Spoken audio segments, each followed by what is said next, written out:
क्या आपने कभी गौर किया है कि कभी कभी तो हम बैठे बैठे ही थक जाते हैं और कभी कभी हम बहुत ज्यादा काम कर लेते हैं और फिर भी हमें थकान महसूस नहीं होती। आप पूरे दिन घर पर बैठे रह सकते हैं, लेकिन पूरे दिन बैठे रहने के बाद जो ऊब पैदा होती है वह हमारे शरीर को निढाल कर देती है, हमें थका देती है। लेकिन वहीं हम कोई खेल खेलते हैं तो हम उसमें खूब भाग दौड़ करते हैं, खूब शरीर को थकाने की कोशिश करते हैं, लेकिन खेलने के बाद एक चुस्ती महसूस होती है, जैसे शरीर का रोम रोम खिल उठा हो। अगर आप देखें तो यह बात अपने आप में एक विरोधाभास है, क्योंकि प्राकृतिक रूप से होना तो यह चाहिए कि जब आदमी खेलता है तो उसका शरीर थकता है, इसीलिए खेलने के बाद उसे थकावट महसूस होनी चाहिए। और जब आदमी खाली बैठता है वह अपने शरीर को थका ही नहीं रहा, वह तो आराम कर रहा है, फिर उसे थकावट क्यों महसूस होती है? सकारात्मक सोच का महत्व खाली बैठने में अगर आप इसका जवाब जानना चाहते हैं तो इसका जवाब है हमारे मन की ऊब। जहाँ तक शरीर की बात है तो शरीर को थकने से मन नहीं थकता, और अगर आपका मन थक जाता है तो आपका शरीर साथ नहीं देता। ऐसा ही होता है खाली बैठने में, और मन की इस ऊब को हम तनाव कहते हैं। आज की जो कहानी मैं आपको सुनाने वाला हूँ उसमें आपको तनाव के बारे में सारी जानकारी मिल जाएगी, और अगर आप तनाव को समझ लेते हैं तो आपके जीवन से दुखों का मिटना निश्चित है, क्योंकि दुख तनाव के कारण ही पैदा होता है। तो चलिए इस कहानी से हम तनाव को समझते हैं। इससे पहले कि आप इस कहानी में खो जाएं, इसलिए वीडियो को लाइक और चैनल को सब्सक्राइब कर लीजिए। दोस्तों, यह आपसे रिक्वेस्ट है, ऑर्डर नहीं। चलिए कहानी शुरू करते हैं। ये उस समय की बात है जब गौतम बुद्ध एक गांव में अपना समय व्यतीत कर रहे थे। उस समय तक बुद्ध की चर्चाएं दूर दूर तक फैल चुकी थी। काफी दूर दूर से लोग अपनी चिंता और दुखों के बारे में गौतम बुद्ध के पास समाधान खोजने के लिए आते थे। ऐसे ही एक दिन जब गौतम बुद्ध आश्रम में अपने शिष्यों को उपदेश दे रहे थे तो एक अधेड़ उम्र का आदमी अपने 12 से 13 साल के लड़के को साथ लेकर गौतम बुद्ध की तरफ चला आ रहा था। गौतम बुद्ध ने एक नजर उस पर डाली और उपदेश में बैठने के लिए कहा। जब उपदेश खत्म हुआ तो गौतम बुद्ध ने उस आदमी को अपने पास बुलाया और अपने पास बैठने का इशारा किया। जंगल में हरियाली छाई हुई थी और बहुत ही सुहाना मौसम था। जंगल में तरह तरह के पक्षियों की आवाज वहाँ पर गूंज रही थी। इसके बाद गौतम बुद्ध ने उस आदमी से आने का कारण पूछा। इस पर वह आदमी कहता है कि हे बुद्ध, मैं 2 दिन की यात्रा करके अपने बेटे को आपसे मिलवाने लाया हूँ। यह मेरा इकलौता पुत्र है। यह हमेशा थका थका रहता है। ऐसा लगता है कि इसके शरीर में कोई जान ही नहीं है। अगर हम इससे कुछ कहते हैं तो यह छोटी छोटी बातों पर गुस्सा करता है, और इसकी देखने की क्षमता भी उम्र से पहले ही कमजोर हो गई है, और इसके बाल भी पकने लगे हैं। मुझे तो कुछ समझ नहीं आता कि यह सब क्या हो रहा है। भला इतनी कम उम्र में इतनी ज्यादा उम्र का लगता है। हे बुद्ध, मैं अपने बेटे को लेकर बहुत चिंतित हूँ। जब मैं अपने बेटे को डॉक्टर के पास लेकर गया तो उन्होंने कुछ दवाइयाँ देकर कहा कि अपने बेटे को तनाव कम लेने दिया करो। वह अपने दिमाग में बहुत तनाव लेता है और इसी वजह से उसकी ऐसी हालत हो रखी है। लेकिन उनके लाख बताने पर भी मुझे तनाव का मतलब समझ में नहीं आया। मुझे पता ही नहीं कि तनाव होता क्या है और उसे कैसे उसके दिमाग से निकाला जाए। उसके लिए पहले तो मुझे यह समझना होगा कि तनाव होता क्या है, और इसीलिए बुद्ध मैं आपके पास आया हूँ। कृपया करके मेरी समस्या का समाधान कर दीजिए। यह सुनकर गौतम बुद्ध उस लड़के को बड़ी गौर से देखते हैं, उसकी आंखों में देखते हैं, उसके चेहरे पर देखते हैं और फिर उसके हाथ की नब्ज भी देखते हैं। यह सारी विधियां करने के बाद गौतम बुद्ध उस आदमी से कहते हैं कि तनाव लेना तो कोई नहीं चाहता, लेकिन फिर भी तनाव लोगों को दीमक की तरह पकड़ लेता है और इंसान को यह पता ही नहीं चलता कि वह तनाव में जी रहा है। लेकिन अगर वही इंसान तनाव को समझ लेता है, तनाव के बारे में कोई ऐसा पैमाना बना लेता है कि उसे पता चल सके कि वह कितना तनाव में है, तो वह समस्या का समाधान भी खोज सकता है। मुख्य रूप से तनाव के 8 कारण होते हैं। इसके बाद गौतम बुद्ध कहते हैं कि सबसे पहले तो हमें समझना यह होगा कि तनाव होता क्या है। जब कोई इंसान कोई काम कर रहा होता है और उसका मन कहीं दूर भटक रहा होता है, काल्पनिक में होता है, तो उससे शरीर और मन के बीच में दूरी पैदा हो जाती है, और जितनी दूरी शरीर और मन के बीच में होगी, हम उतने ही निद्रा की अवस्था में होंगे, और इसी दूरी को, इसी खिंचाव को तनाव कहा जाता है। कोई आदमी खेलने के बाद फुर्ती महसूस क्यों करता है, हालांकि उसने अपने शरीर को थका दिया है, लेकिन समझने की बात तो यह होती है कि खेलते वक्त मन और शरीर पूरा उस खेल पर केंद्रित होता है, जिससे शरीर और मन में दूरी पैदा नहीं होती, और इसीलिए कोई तनाव पैदा नहीं होता, बल्कि हमारा तनाव दूर हो जाता है। और वही जब हम कोई बेमन का काम करते हैं जिसमें हमारा मन लगता ही नहीं, तो हम शारीरिक रूप से वह काम तो करते हैं, लेकिन हमारा मन कहीं दूर काल्पनिक में भटक रहा होता है। इससे शरीर और मन में एक दूरी पैदा हो गई और तनाव ने जन्म ले लिया। इसीलिए इंसान को एक बार में एक ही काम करने चाहिए और इस पर अपना तन और मन केंद्रित रखना चाहिए, जिससे आपके भीतर कोई तनाव पैदा ही ना हो। तनाव के कुछ मुख्य कारण भी होते हैं।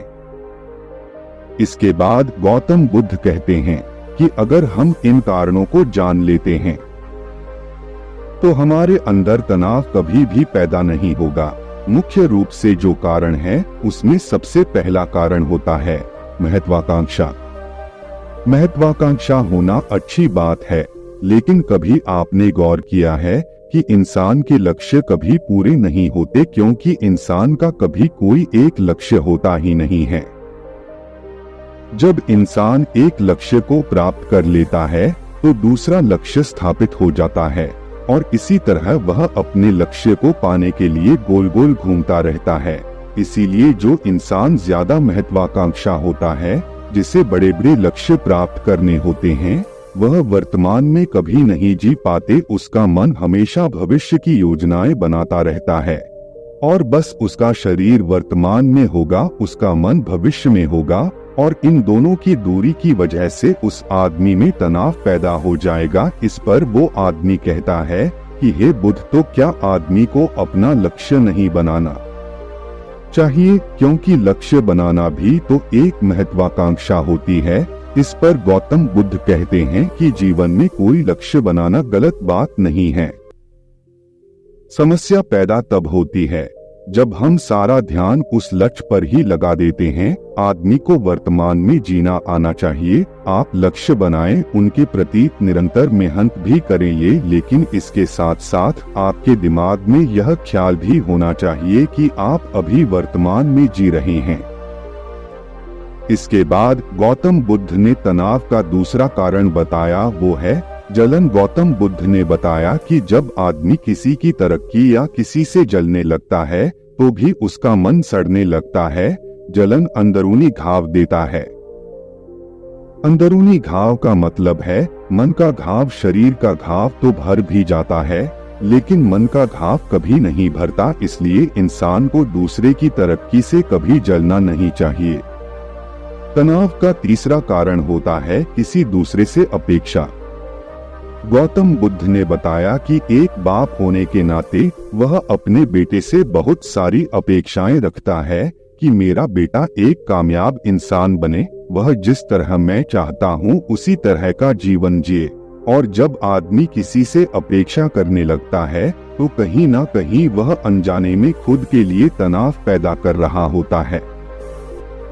जरा सोचिए कि वही बेटा अगर अपने बाप के हिसाब से नहीं चलेगा, वह नहीं बन पाएगा जो उसका बाप चाहता है, तो फिर उसके पिता के मन को तनाव पकड़ लेगा। इसलिए किसी से भी अपेक्षा नहीं करनी चाहिए, ना ही दूसरे से और ना ही खुद से। इसके बाद तनाव का अगला मुख्य कारण बताते हुए गौतम बुद्ध ने कहा कि मन का काम करने से भी तनाव पैदा होता है। जिस काम में हमारा मन नहीं लगता, जिसमें हमारी रुचि नहीं होती, तो उस काम में हम अपना मन नहीं लगा पाएंगे। हमारा मन कल्पनाओं की उड़ान भरेगा और हमारा शरीर वहीं बैठा रहेगा। इसीलिए दोनों में दूरी पैदा होने की वजह से यह भी तनाव का कारण बन जाता है। इसीलिए आदमी को सिर्फ रुचि के हिसाब से ही काम करने चाहिए। इसके बाद गौतम ने कहा कि शारीरिक दुख भी तनाव का कारण होता है। जब आदमी को कोई शारीरिक कष्ट होता है तो आदमी का मन इस बीमारी के बारे में सोचता रहता है, जिससे उसके मन में दुख के विचार बनते हैं और वहीं पर तनाव पैदा हो जाता है। यह सुनकर उस आदमी ने कहा कि हे बुद्ध, शारीरिक दुख तो किसी को भी आ सकता है, तो क्या वह आदमी हमेशा तनाव में ही जिएगा? इसका जवाब देते हुए गौतम बुद्ध कहते हैं कि यह बात ख्याल करने की होती है कि हमारा जीवन दुखों का आगार है। जैसे जैसे हमारी उम्र बढ़ती है वैसे वैसे बीमारियां आती हैं, दुख आते हैं और एक दिन मौत भी आ जाती है। तो बीमारियां जीवन का अभिन्न हिस्सा है। किसी को वह समय से पहले आती है तो किसी को बाद में आती है। और जब इंसान का मन इसके बारे में समझने लगेगा तो अपनी बीमारी के बारे में सोचकर ज्यादा तनाव नहीं लेगा, क्योंकि वह जीवन का एक अभिन्न हिस्सा है। और इसके लिए आदमी को शारीरिक रूप से भी अभ्यास करते रहना चाहिए, ताकि उसका शरीर लंबे समय तक स्वस्थ बना रहे। और यह भी जान लो, तनाव का एक मुख्य कारण होता है अपनी योजनाओं को समझने के लिए वक्त न देना। कुछ इंसानों के मन में कोई ख्याल पनपता है और वह उस पर बिना सोचे समझे का करना शुरू कर देता है, और जब उस काम में उन्हें कामयाबी नहीं मिलती तो वह तनाव से भर जाते हैं, क्योंकि उन्होंने वह काम शुरू करने से पहले उसके बारे में कोई जानकारी नहीं ली। आदमी को कोई भी योजना बनाते वक्त उसके बुरे परिणाम के बारे में सबसे पहले सोचना चाहिए। हमें यह सोचना चाहिए कि अगर यह योजना कामयाब नहीं हुई तो फिर मैं क्या करूंगा, और इसीलिए अपनी योजनाओं को समझने के लिए पूरा वक्त देना चाहिए, ताकि कि भविष्य में उस काम के प्रति कोई तनाव पैदा ही ना हो। और सबसे आखिरी कारण जो तनाव का होता है वह होता है ज्यादा सोचना। लगातार सोचते रहना भी एक बीमारी होती है, और इसको दूर करने के लिए आदमी को ध्यान करना चाहिए। यह सुनकर उस आदमी ने हाथ जोड़ते हुए गौतम बुद्ध से पूछा कि हे बुद्ध, मेरा बेटा तो अभी मात्र 23 साल का है और उसमें इतनी समझ भी नहीं है कि वह इतनी सारी बातों का एक साथ अनुसार कर सके। कृपया करके तनाव मुक्त करने का कोई आसान सा मंत्र बता दे, जिससे मेरा बेटा उस मंत्र का अनुसार भी कर सके और तनाव मुक्त भी रह सके।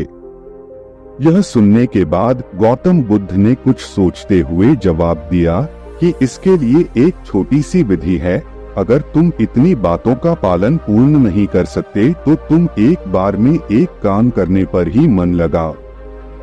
जो भी काम तुम कर रहे हो बस एक काम एक बार में करो और उस काम को पूरा ध्यान लगाकर करो। अगर तुम्हारा ध्यान इधर उधर भटकता है तो वापस से अपना ध्यान उस काम पर लगा दो। यह सबसे आसान और सबसे अच्छा तरीका है तनाव मुक्त रहने का। अगर तुम खाना खा रहे हो तो खाना खाने पर ही ध्यान केंद्रित कर दो। अगर तुम चल रहे हो तो चलने पर ही ध्यान केंद्रित कर दो। इससे तो तुम्हारा मन और तुम्हारे शरीर दोनों एक जगह पर रहेंगे और दोनों के बीच दूरी नहीं पैदा होगी, जो कि तनाव का मुख्य कारण होती है।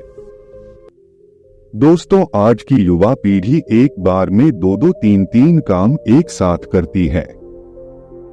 जैसे कि कोई आदमी खाना खाते वक्त टेलीविजन भी देखता रहता है, फोन पर बात भी करता रहता है और फिर बाद में कहता है कि मैं तनाव में जी रहा हूँ।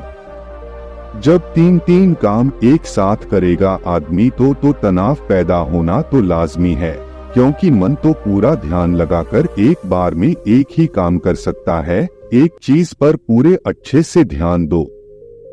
हर चीज पर मन कभी नहीं लगा सकता, इसीलिए जहां तक संभव हो सके कोशिश कीजिए कि आप अपना ध्यान एक ही काम पर लगाएं। तो दोस्तों, ये कहानी आपको कैसी लगी कमेंट करके जरूर बताएं।